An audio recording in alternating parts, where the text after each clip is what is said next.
hoy se viene un especial cine de mafia. Y vos me dirás, ¿por qué? ¿Hay alguna efeméride, cumpleaños, Goodfellas, bueno, muchachos, algo? Ahí está. Y yo te diré, no, la verdad que no. Ah. Lo único que pasó es que este año vi Los Soprano. La mejor serie Una de la serie historia. que yo me debía hace muchísimo, aparte el género me encanta, entonces hace un montón que la quería ver y la terminé hace un par de semanas y no la supero, no puedo salir de Los Soprano, estoy obsesionada. Es muy difícil. ¿Cómo hacemos para salir después de Los Soprano? Es muy difícil. A mí Yo me no la quedó... vi. ¿Dónde está? Está en HBO Max HBO, para verla. sí. Bien. Sí. A mí Ahora me me quedó lo anoto. un vacío existencial después de Totalmente. terminarla. Fue como, bueno, ¿y ahora qué es lo que miro? Y estuve como un mes y medio sin mirar series hasta que encontré... Bueno, hasta que me puse a ver Breaking Bad. Bueno, muchísimo paralelismo Sí. entre Tony Soprano, protagonista de Los Soprano, y Walter White, ¿no? Yo creo Sí. que la construcción del personaje tiene mucho que ver. No estamos hablando de Breaking Bad, pero creo que viene al caso, ¿no? O sea, tiene mucho de la cuestión de la mafia, pero sobre todo de la construcción del personaje, de cómo se va cómo el poder lo va Sí. corrompiendo cada vez más, ¿no? Sí, y tiene mucho de eso. la nueva era del mafioso en pantalla, que no es la misma que seguramente nos vas a contar en los años 70, en los años 50, en los Exacto. años 30. Exactamente. Bueno, un poco vamos a hacer eso, vamos a hacer un recorrido por el género desde que se conformó, desde su apogeo, desde, bueno, la consolidación después y la consagración del género, obviamente de la mano de El Padrino. Correcto. Y bueno, esta una de mis favoritas. Acá me vine con la remera temática cada vez que Tenés puedo. un montón de remeras temáticas. Tengo me muchas gusta. remeras. Bien. En algún momento se me van a terminar igual. Lo que decía recién fuera del aire es que hasta ahora vengo medio adaptando la columna a las remeras. Bien. Y al Y revés después no ya tanto, Se va claro. a complicar, claro. Cuando se me termine, bueno, nada. Va a haber que negociar un canje con alguien Sí. que haga remeras Obvio. para ir renovando. Yo ya vengo acá mangueando, claramente ¿Por no me qué llevo no? nada Está todavía, perfecto. pero Está el que me perfecto. quiera mandar remera de cine o discos para traer, Alguien va a ¿Yo? caer. Es así. yo acá te hago publicidad, todo lo que quieras. Así que Te hacemos una columna adaptada. exacto. Bueno, ¿por dónde empezamos con ¿Por el dónde género? empezamos? Bien.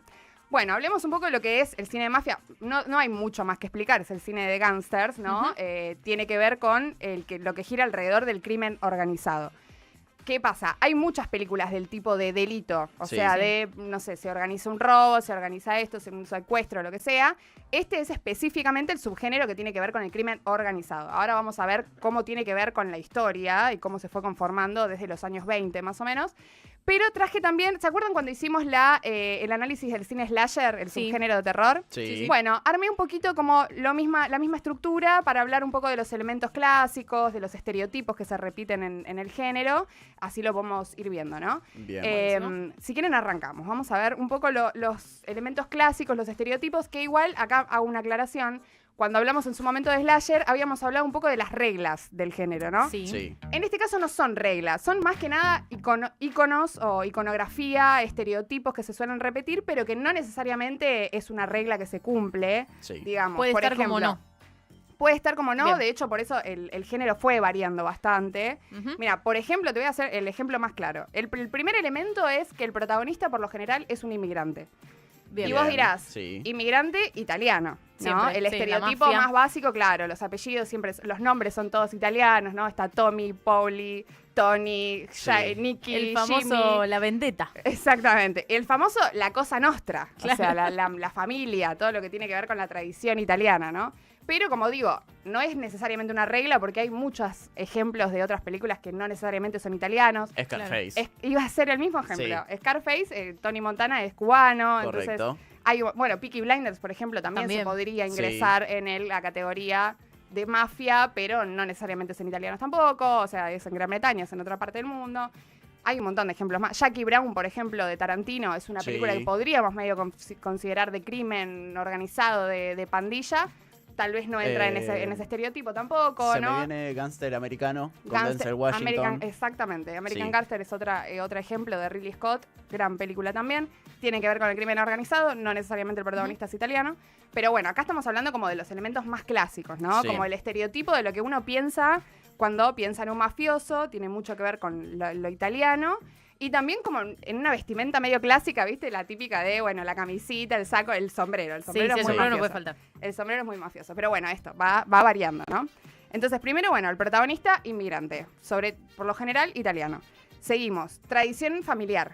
Sí. Esto tiene También. mucho que ver con lo que tiene que ver con la mafia y que en general viste que el sistema criminal, por lo general también lo denominan como familia. Sí. Viste que pasa la típica de, bueno, se juntan todos son tíos de, todos son Claro, primos sí, de. siempre pasa, Luis. Entonces, medio que dentro de la mafia se tratan como familia y vuelvo a esto que se mencionaba antes, que es la cosa nostra, que es la familia. Sí. Entonces, todo lo tradicional, lo conservador y de la mano de eso, todos los estereotipos que conlleva, sobre todo en roles de género, por ejemplo, ahora vamos a hablar del rol de la mujer también. Todo eso, todo lo familiar, lo tradicional, está muy, muy presente siempre en todo el sistema. Sí, dentro de un código de el buen hacer del mafioso, por así decir. Exacto, exactamente. Y de la mano de eso te sumo otro elemento que tampoco, insisto, volvemos, no es una regla, pero suele estar presente en este tipo de películas, que es la religión. También. Y tiene que ver mucho con la caracterización de estos personajes, que por lo general son, y las películas en general de este género, son muy ambiguas en lo moral, ¿no? O sea, Sí. son esto. De hecho, hubo mucha crítica y mucha polémica a lo largo del género de que se criticaba que era un género que por ahí medio romantizaba la violencia, había como una glorificación del delito y demás. Fue muy criticada a lo largo de los años, ahora lo vamos a ver en la historia. Pero bueno, la religión un poco ocupa ese puesto de lo ambiguo desde... Viste que los mafiosos siempre, bueno, son muy respetuosos de la religión, van siempre a misa, se confiesan, ¿no? Tiene que ver un poco con la Pero cuestión después, Sí. Exacto, con esto de redimir matan. sus pecados, ¿no? No me Claro. quiero adelantar, pero seguramente lo vas a mencionar, la escena icónica del Padrino y el momento del bautismo. Exactamente. Eso Contradictorio. es cine puro. Es cine, es cine. Increíble. Bueno, obviamente vamos a hablar de Coppola y del Padrino porque es una de las rupturas del género, es un antes y un después.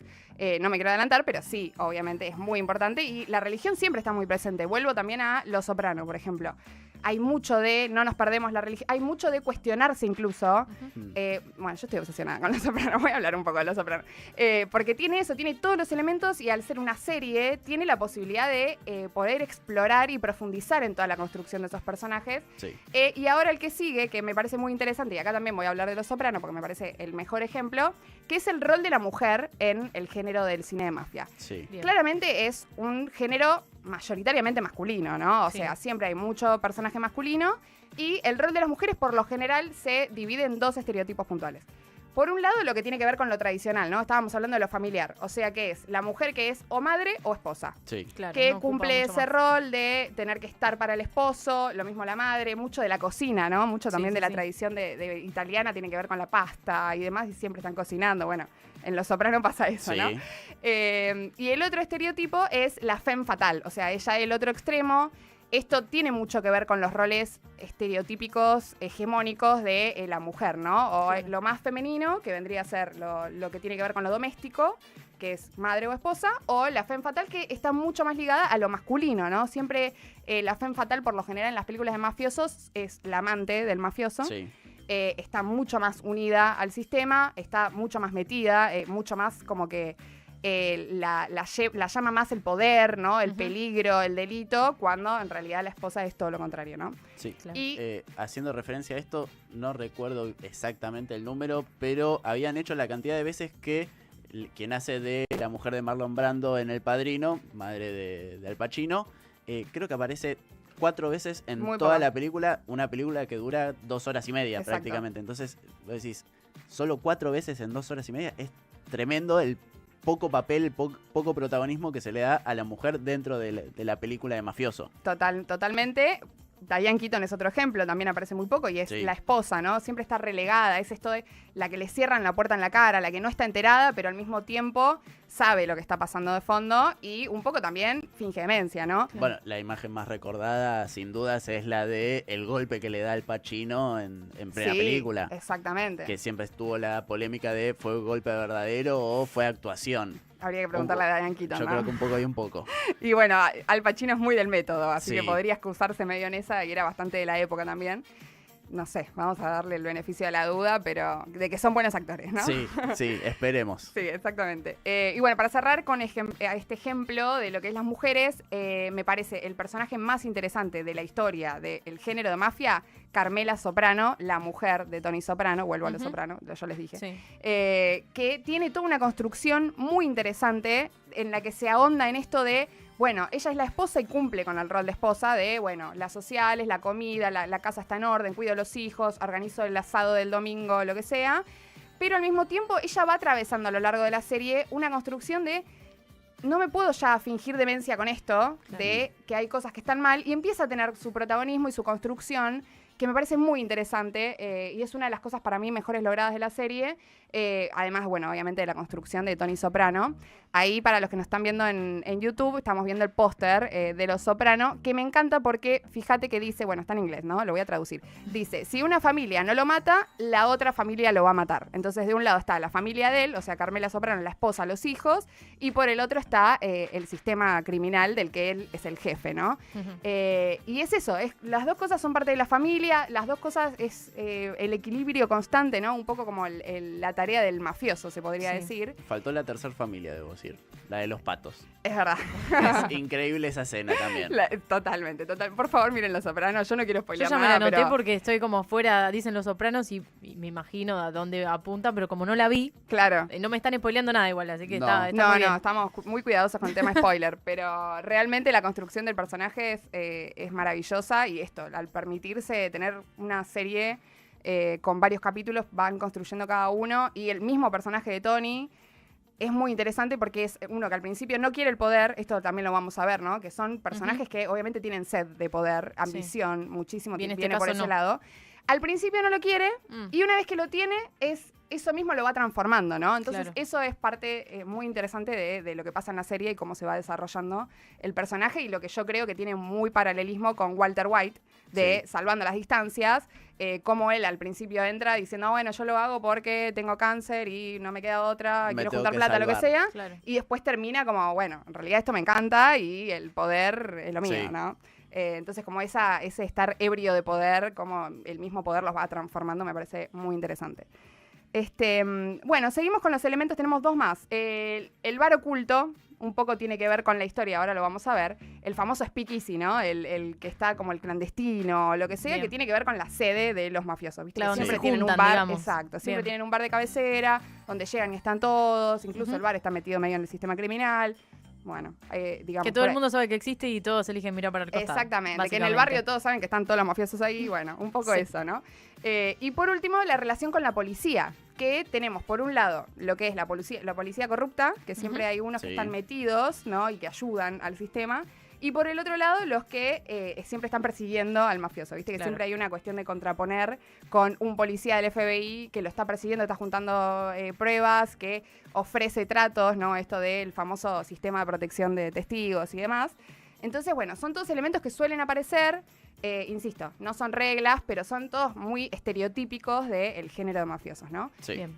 Y ahora vamos a ir viendo, ahora nos metemos un poco con la historia del género y vamos a ir viendo por qué también estos forman parte del género, ¿no? Bien. Genial. ¿Por dónde empezamos? Porque son películas que comenzaron su historia ya en los principios de 1920, si no me equivoco. Exactamente.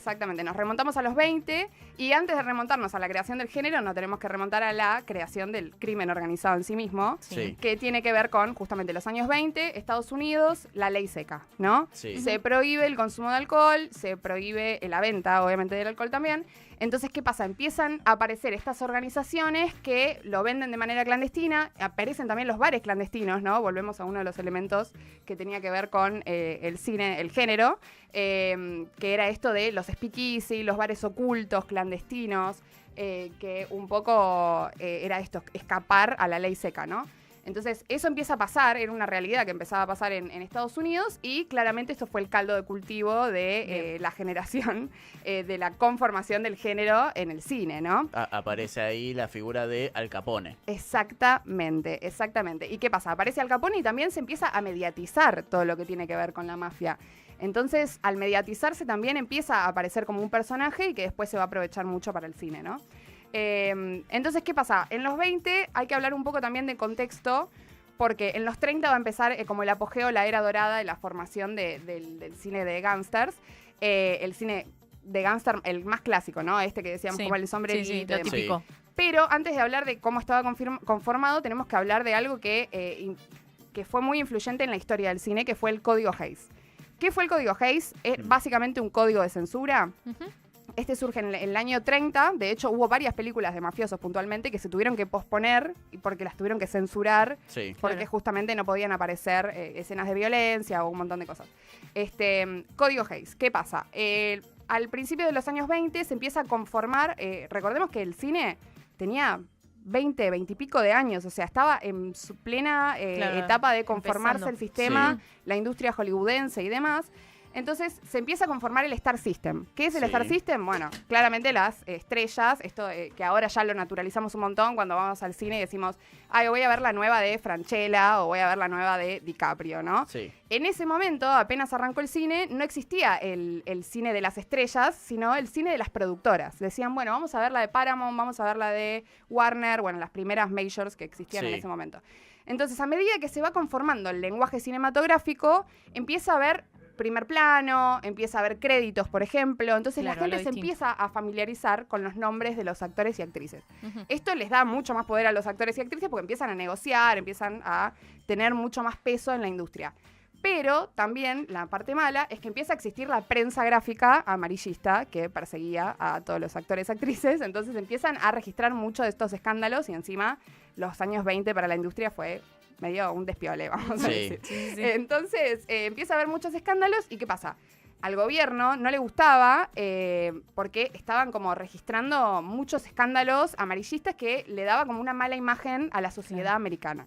Entonces, con esta excusa, una asociación muy religiosa también, imponen este código Hays. William Hays era el que estaba encargado de hacerlo, por eso el nombre, Ujú. que era un código de censura, pero no solo eso, sino que también se metía hasta en las vidas personales de los actores y actrices. O Claro, un sea, montón. esto incluía una cláusula de moralidad en los contratos de cada actriz y actor de que básicamente las productoras manejaban su vida. O sea, Claro. acá puedo estar horas hablando porque es mítico y hay mucha tela para cortar, pero por ejemplo, te digo de actrices que las han obligado a abortar. Claro, O es un sea, montón. Sí, sí. de no dejarlas casarse o no de manejar la vida de todo el mundo. Sí, como un manager, pero completamente te manejo los hilos de tu vida. Exactamente, exactamente. Bueno, y entre otras cosas, obviamente controlando también el contenido, de ahí viene el tema de la censura. Claro. ¿A qué viene todo esto? Bueno, en los años 30 se incluye este código Hays que se impone sobre la industria, empiezan a aparecer las películas de mafiosos, pero ¿qué pasa? Estaban súper censuradas en el sentido de que el código Hays controlaba cómo contaban cada historia. Claro. Ujú. Entonces era, sí o sí, el mafioso al final tenía que morir, Sí. tenía que haber un final feliz, tenía que haber una moraleja de esto está mal, fíjate Sí. cómo termina, murió, viste, la policía, bueno, Claro, como sí, esta sí. cuestión de dejar un mensaje, una moraleja, incluso llegaban al punto de tener que mostrar que el mafioso era como medio un enfermo mental, viste, como esto sí, de sí, llevarlo muy al particular. otro extremo, de decir, este es el mensaje específico de esta película, o sea, jamás una dualidad que hoy en día, tal vez, con el diario del lunes y viendo las películas y cómo evolucionó el género, tal vez es un poco lo más rico, ¿no? De la Ujú. construcción de los personajes. No sé Sí. si a vos te pasa que me parece súper interesante, súper rico, cómo por un lado se ven súper atraídos por lo criminal, por otro lado después como medio les agarra culpa Sí, o... se los conoce más como persona, quizás. Se me viene a la cabeza en los años 30, que quizás mucha gente no lo conoce porque conoce el Scarface de Al Pacino de los Exacto. 80, pero en el 32 sale la primera película Scarface, que es la original, y tenemos ahí al personaje que termina falleciendo en el final. Ahí justamente Mirá, estamos me viendo das el pie justo. el póster. Y que después, obviamente, la remake es excelente, le pasa por arriba a la original, pero que tenemos esa imagen calcada de el mafioso tiene que morir al final y la policía triunfa. Exactamente, exactamente. Siempre esto, la moraleja. Por eso la primera etapa de formación del género, que es esta, los años 30, es eso. Siempre el protagonista al final muere o termina tras las rejas. Sobre todo muere, por lo general Sí, lo termina siempre. maleando. Lo cual también ya era bastante, porque como te digo, la censura del código Hays también no permitía mostrar mucha violencia. Pero si moría el malo, bueno, todo bien. Claro. Entonces, bueno, como decías vos, uno de los ejemplos clásicos es Scarface de 1932 de Howard Hawks con Paul Mooney, uno de los actores icónicos del género. Otro de los clásicos de esta época también. Bueno, de hecho, esta película Scarface, al principio, tiene todo un prólogo de tipo disclaimer de esto está mal, o sea, Claro. como todo Sí. un... No que lo se lo hagan tuvieron en que casa. agregar. Claro, la película se había terminado en el 30 y como justo se instauró el código Hays, la tuvieron que posponer 2 años porque le recortaron cosas, le agregaron el prólogo al final también. Claro. O sea, toda una aclaración de esto está mal, esto está mal, esto está mal. O sea, constantemente. Un decálogo, perdón, de el buen comportar del ser humano y del ciudadano estadounidense, podemos Exactamente. El objetivo del código Hays era ese, ¿no? Demostrar una sociedad americana inmaculada, que no cometía errores, que todo estaba bien, que los mensajes correctos, digamos, ¿no? Bueno, esto es la etapa, la dorada, digamos, la clásica del cine gángster, cuando se empieza a formar el género. Otro de los actores clásicos es James Cagney, por ejemplo, Humphrey Bogart, el enemigo público, que está con... Ahí está, mira, el enemigo público, ahí estamos viendo el póster. Otro peliculón. Peliculón. Qué cosa que me obsesionan también, ya lo he dicho, pero los pósters así vintage son una belleza realmente. Y bueno, ahí estamos viendo a James Cagney, otro actor icónico del género, y Jean Harlow, otra también actriz, la rubia platino en Hollywood, hasta que llegó después Marilyn. También Jean Harlow, muy sufrida con el tema del código Hays, muchas cláusulas ahí, no la dejaron casarse, la obligaron a abortar, bueno, un montón hay mucho ahí para contar, una época bastante oscura. Pero al mismo tiempo, como te digo una cosa, te digo la otra, es muy interesante ver estas películas de este periodo y cómo los artistas y los creadores, los directores, buscan formas de escaparle a la censura, ¿no? Porque, de hecho, este código duró muchísimo, o sea, se instauró en el 30, hasta el 67 duró, y no se sacó, sino que se reemplazó por la famosa clasificación de edades. O sea, cuando vos vas y ves, esto es para mayores de 13, para mayores de 14, bueno, fue la evolución del código Hays. Pero bueno, películas icónicas, también tenemos a Humphrey Bogart, otro actor icónico del género. Pero bueno, esa es como la primera etapa, ¿no? Sí. Bien. Bueno, ¿A qué fue evolucionando después? Bien, después vienen los años 40-50, un poco decae el género. En realidad se podría decir que evoluciona porque surge otro género que es el film noir o cine negro. Ese es como el apogeo del cine negro, los 40-50, que se considera como medio un subgénero del cine mafioso, pero en realidad el cine negro, y acá le pongo un asterisco, por ahí lo podemos hablar en alguna otra ocasión, no se define tanto por su contenido, es decir, no tanto por si hay mafioso, si no hay mafioso o demás, sino por la estética. O sea, el film noir está más caracterizado por esto de es en blanco y negro, hay mucha humedad, son personajes oscuros, hay luz negra que implica laburar con, en vez de prender luces y enfocar, es al revés, apagar luces y ver como cada vez más sombrío el ambiente y demás. Entonces, 40-50 baja bastante el género, y esto es importante porque en el 72, acá ya nos hacemos un salto, 40-50 estamos diciendo a full cine negro, y va a tomar un poco de esto, el género en cuanto a la estética y demás, más allá de que muchas películas de mafiosos no son en blanco y negro, pero sigue la cuestión más oscura, ¿no? Sí. Tenemos que pegar un salto porque acá nos vamos a, cuando sale... nada más ni nada menos que El Padrino. 1972, ahí está, me pongo de pie. Mira, justo el póster con el mafioso definitivo, esto lo podemos debatir, a ver qué opinás. Sí. Pero es como medio el que cumple el objetivo de su vida, ¿no, Vito Corleone? Sí, a ver, yo debo decir, me gusta más Al Pacino. No hablo de cuál me gusta más. Hablo de respecto a los objetivos, ¿no? Porque si volvemos como a esta cuestión del análisis del personaje... No, sí, mafioso definitivo, sin duda, es él. No hay otro. Para mí tampoco. Aparte, el estereotipo de mafioso, cuando vos lo pensás, es Marlon Brando en El Padrino. Es que lo formó él, aparte. Sí. Porque pensé que después de que él hace este personaje, todas las películas de mafiosos que vinieron después están todas basadas en El Padrino de Marlon Brando. O sea... él completamente generó un estereotipo nuevo de mafioso que después sigue adelante en toda la historia del género, ¿no? Sí, y que abrió también la película, y más allá de la película también el libro, una forma distinta de ver al mafioso italiano que se veía hasta ese momento, que era... bueno, son los tipos malos y no tienen corazón, no tienen familia, no tienen nada. Exactamente. Y El Padrino te muestra otro lado de lo que es, sobre todo con Al Pacino, con el personaje de Al Pacino, te muestra una forma de ver al mafioso como, loco, yo no me quiero hacer cargo de esto, pero lo hago por el amor que le tengo a mi familia. Sí, y por la tradición también, ¿no? También. Es esto también de, volvemos a los elementos anteriores, tipo...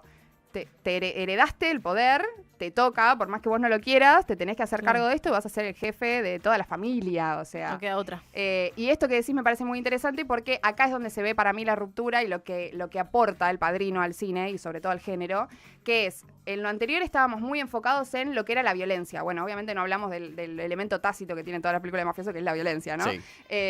Pero bueno, las anteriores estaban mucho más enfocadas en el estereotipo de mafioso y sobre todo ligado al negocio. O sea, tiros, explosión de auto, Contrabando. todo lo violento en pantalla. En este caso, El Padrino es una película dramática que muestra una historia de familia. Obviamente también hay violencia, por eso también es un peliculón.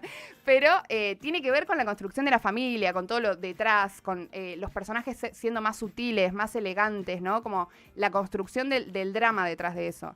De las motivaciones de Michael, de lo que de la culpa que él siente con Fredo, por ejemplo, ¿no?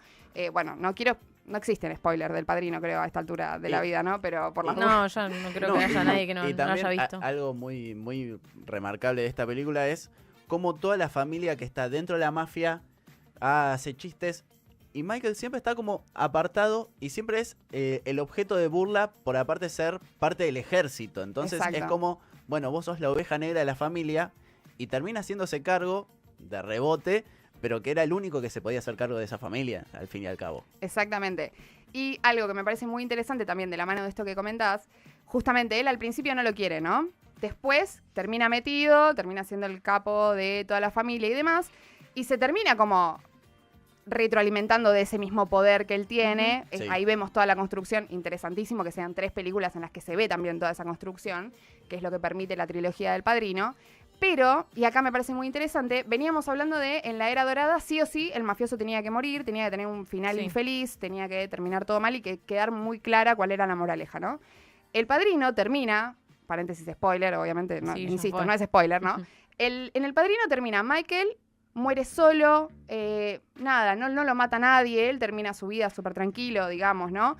Digamos, en esta concepción clásica diríamos, bueno, ponele que es un final feliz porque no lo mata nadie. En realidad no es un final feliz. O sea, lo que queda clarísimo en la película es esto de él termina completamente solo, termina dejando de lado la familia, no mantiene ese equilibrio al que se busca y que por eso hablamos de que Vito Corleone, de Marlon Brando, es un poco el mafioso definitivo porque él sí la mantiene. Él fallece tranquilo, digamos, pasa el poder hasta él donde se va. Sí, muere, estaba todo bien. Muere jugando con el nieto, de hecho. Exactamente. Entonces como que también te da otra perspectiva y te da otra imagen de ver, bueno, tenés al mafioso que se hizo cargo de la familia y pudo mantenerla, y después tenés a Michael Corleone que es, bueno, triunfa en la primera, la segunda película tenemos toda la historia de joven de Vito Corleone con un Robert De Niro muy bueno, y después la tercera vemos en qué se termina convirtiendo Al Pacino. Exacto. Y decís, y sí, era obvio que iba a terminar muy mal. Sí, y cómo también el peso de sus decisiones, ¿no? Porque vemos en la tercera que las decisiones que él toma en la segunda le pesan muchísimo, la culpa, todo lo que tiene que ver, bueno, cómo él se quiere ir, la famosa frase, ¿no? De yo quiero salir y ellos me vuelven a meter de la tercera. Bueno, nada, una trilogía maravillosa, podríamos estar horas hablando, y aparte el detrás de escena del Padrino también es súper interesante. Fue una película que no quería hacer nadie, que, de nuevo, insisto, estaba súper decaído el género de mafiosos, entonces Paramount había comprado el libro de Mario Puzo por $2 prácticamente. Después se convierte en un bestseller y dicen, bueno, vamos a hacerla, pero nadie la quería agarrar, se la ofrecieron a muchísimos directores, todos la rechazaron. No le quedó otra que aceptarlo a Coppola, porque en realidad no lo conocía nadie y él necesitaba la plata. Entonces, y bueno, al estudio también le interesaba a Coppola porque era barato, ¿no? Porque no lo conocía nadie. Se la jugaron y salió bien. Exacto. Y a partir del Padrino, ¿en qué se transforma el género? Bueno, exactamente. Lo que aporta acá Coppola es esto que hablábamos, ¿no? De la elegancia, de la sutileza, de lo dramático, del componente familiar, del detrás de este sistema criminal, ¿no? Y ahí ya lo agarran todos este grupo de creadores, artistas de los 70, 80, 90, que son, bueno, hablábamos de Coppola, ¿no? Después viene Scorsese, acá el Club Atlético Scorsese, yo con mi remera de Goodfellas, buenos muchachos, de Palma, ¿no? Los primeros exponentes como que siguen agregando cuestiones al género, ¿no? Sí. Y ya que estamos, hablemos un poquito de Goodfellas, que acá viene un poco la selección súper subjetiva que hice yo, ¿no? Porque en realidad películas de mafia hay un montón. Y como decimos, hay estereotipos que se repiten y demás. Me interesan, a mí estas son como un poco mis favoritas del género, porque creo que todas aportan un poco algo nuevo, ¿no?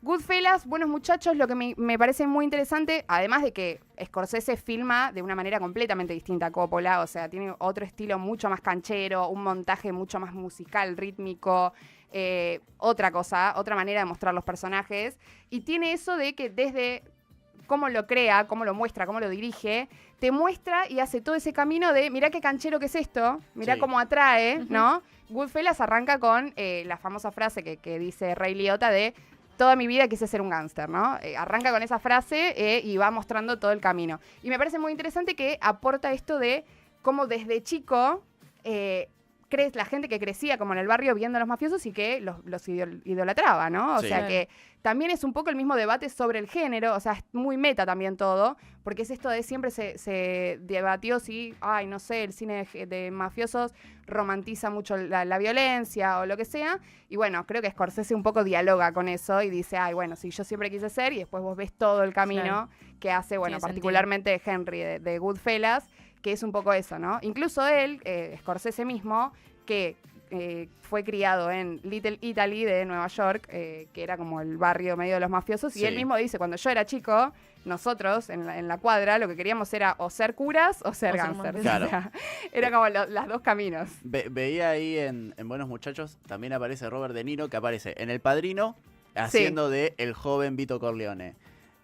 La transformación a mafioso en Buenos Muchachos y el mafioso retirado en la última película de mafioso para mí más conocida, que es El Irlandés. Totalmente, totalmente. Me encanta que entres ahí porque El Irlandés me parece también una película increíble. Es Scorsese volviendo a las andanzas de la mafia en 2019 y encima reúne a todo el Dream Team. O sea, Sí. no solo tenemos a Robert De Niro, tenemos a Al Pacino, tenemos a Joe Pesci, a todos los italianos del cine de mafia, están todos reunidos en esa película. Y es un poco esto, yo creo que tiene, la misma película en sí tiene como esta reflexión de mirá cómo decae, ¿no? Y cómo decae no solo el sistema mafioso y como los personajes y demás y todo lo que implica meterte en el crimen organizado, sino también el género, ¿no? Claro. Porque termina, viste que por lo general hace un epílogo, las películas de mafia hacen un salto, te lo muestran ya viejo, fallece, lo que sea.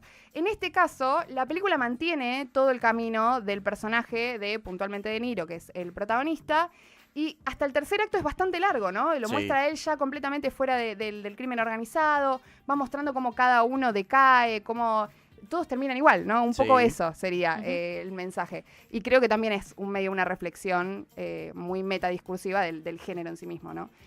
Brillante. El Irlandés es una película increíble y tiene todos los elementos, tiene a todos los actores, tiene la reflexión, tiene todo. Sí, lo que sucede con El Irlandés, y para ir ya cerrando, lo que sucede también con Los Sopranos justamente y con Peaky Blinders, que son quizás los mafiosos de esta época, es mostrar la parte psicológica del personaje, Sí. que es, bueno, sí, mantiene el poder, pero también tiene que luchar con mantener una familia, mantener un estatus social, mantener las buenas apariencias para no caer en las malas prácticas de, bueno, me atrapó la policía. Entonces, tiene toda esa lucha y ese construir de una psicología de decir, bueno, yo puedo mantener el trabajo, pero necesito mantener también mi familia y Exacto. todo en orden detrás mío para que yo pueda hacer mi trabajo. Para cerrar, Sí. películas y series que recomendás para quien quiera entrar en el Bien, mundo bueno, gángster. hasta acá hablamos de los clásicos, en realidad hay muchos que son clásicos. Sumaría Donnie Brasco, me gusta mucho, Ujú. Bien. película con Johnny Depp y Al Pacino también. Me gusta mucho porque aporta un poco lo que es, o sea, le da como otra perspectiva. Donnie Brasco, en este caso Johnny Depp, es un policía infiltrado en la mafia. Y me parece muy interesante, sobre todo con esto de la psicología del personaje, porque el mismo personaje, que obviamente está infiltrado para atraparlos, digamos, porque es policía, pero a través de la película medio que va perdiendo el norte, ¿no? Como Sí. que se termina medio creyendo toda la cuestión del sistema, así que eso me parece muy interesante. Bueno, Bronx Tale, otra muy recomendada. Bronx Tale, que es dirigida por Robert De Niro. Robert De Niro dirigió 2 películas nada más, una de ellas es esa, que también explora mucho esta ambigüedad moral de qué, o sea, qué puedes aprender de esto, qué no, o sea, qué camino te lleva, bueno, obviamente todo lo que sabemos. ¿Qué más? Bueno, Érase una vez en América de Sergio Leone, gran película también. Bueno, yo recomendaría que vean todo. Hay muchísimas películas. Busquen Vean y todo. van a encontrar. Busquen y van a encontrar, Sofi, exactamente. muchísimas gracias. Gracias a ustedes.